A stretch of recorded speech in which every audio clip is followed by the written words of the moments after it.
Hey everyone, Ben Curry again with module number 3, follow up after the appointment. And the most important part of this is this is where the rubber hits the road, and this is where you're going to get the vast majority of the homeowners to list their house with you.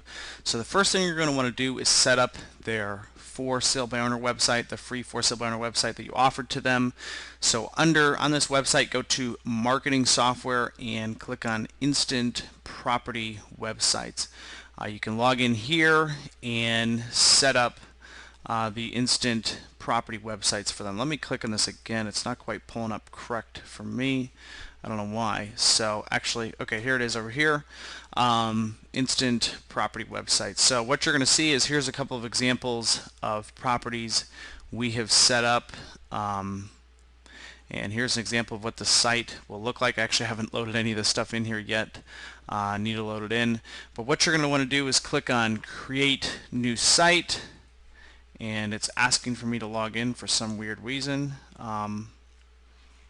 Create new site, and you're going to want to put in the person's name, like maybe Dante, if the house is on Dante Terrace, and the URL Dante or whatever it is that you want to put in for the URL. On these, you don't have to build out an individual URL for each person. All that the person needs is just simply a place for someone to be able to see more information on their house. As an example, nowadays, with a lot of different websites, having the exact domain name is not as important as it used to be, because people can go to Google and they can type in, insurance. I don't know, I'm just coming up with an idea. Insurance, and find insurance, or insurance Jacksonville. And that's how a lot of people find stuff nowadays, rather than going to the top of the browser and typing in rents.com, because most people just type it in that way. So in this situation, though, most of the stuff they're going to be doing is they're going to be running an ad on Craigslist, and the way that you recommend that they run the ads is put their house up for sale by owner, and then have it where they can click here for more information on this house. So, they would run their ad, blah, blah, blah, here's our house, blah, blah, blah, click here for more information, and it would go, and then they would put in that entire link, and it would work just fine. The Instant Biz websites, / your site, John Doe / Dante. So what you're going to do is put in, different information, Dante, street. This is just an example. This is a fictitious house.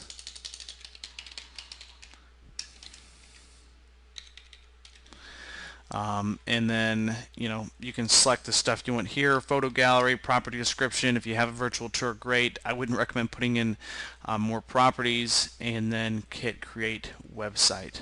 Your site's been created, and you can click over here to preview the information. So once you're here, you're going to want to go to the content pages and go to the home page, and you can go and click through and edit all of these different pages to set up the house. Beautiful home in countryside subdivision, 3-2 with lots of space. So that's the stuff you're going to do. I don't spend a lot of time building out these sites. Most of this is actually handled by my assistant, and if the FSBO wants changes, then have your assistant do the changes. But do make the changes, because if you don't do the changes, they may think, oh gosh, this realtor is not a good realtor, I should hire someone else, they didn't do a good job on my website. But if they're not selling their house, don't let them blame your website. You say, look, how many places are you advertising it? Because if you're not advertising it, no one knows about it. And that's why you should hire a realtor, because we handle all the advertising and all the marketing for you, rather than you handling it yourself. So once your site is set up, then you can email the FSBO a copy of it, say, hey, here's the website we set up, please use this link in all your marketing.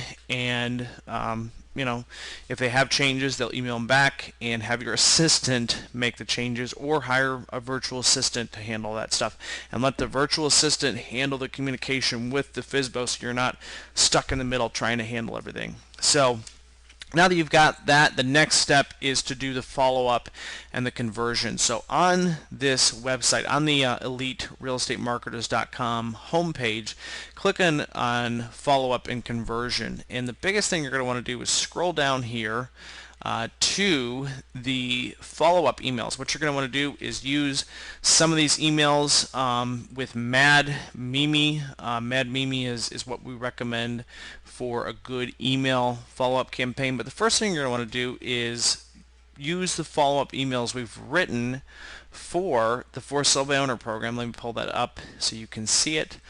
View now. I've written 9 different follow-up emails, and these are, in my opinion, pretty good emails to use with a FSBO, effective home pricing strategies. Let me close out some of these Word documents so we can find out email number 2.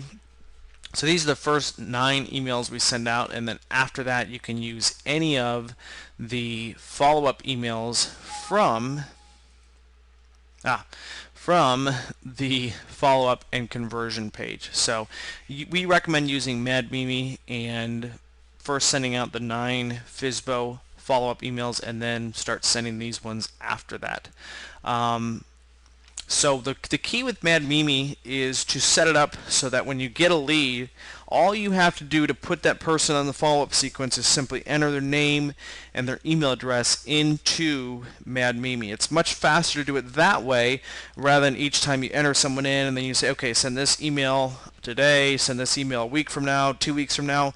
What you want to do is just have the campaign set up so it automatically adds the person to the campaign and automatically staggers out those emails over the course of a 9-week, 12-week, 25-week process to follow up with them. So after that, the final thing you need to do with the follow-up is call them and just talk to them, and don't be pushy, but call and talk to the FSBOs about how their home selling's going, how's the FSBO website working out for you. So if someone's motivated, I recommend calling them about once a week, because if they're really motivated and they have to sell for a specific reason, they're going to be listing their house with a realtor a lot faster than someone who is marginally motivated or not motivated at all. So whenever you first meet with them on your first appointment, try to gauge their motivation. Why are you moving? Where are you moving to? What's the reason you're moving? Job transfer, be closer to family, whatever the reason is, find out what it is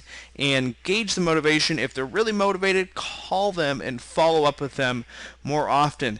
And if they have changes to the For Sale by Owner website, make those changes faster. Have your assistant get on it and get those things done. So that's what we recommend. And if you have any questions in this whole process, please submit them to support, and we'll be glad to answer your questions. A couple more things with this is there is a lot of great information on the presentations and the follow-up under the follow-up and conversion thing. So check that out, go through it, and please let us know. If you have any questions, please submit them.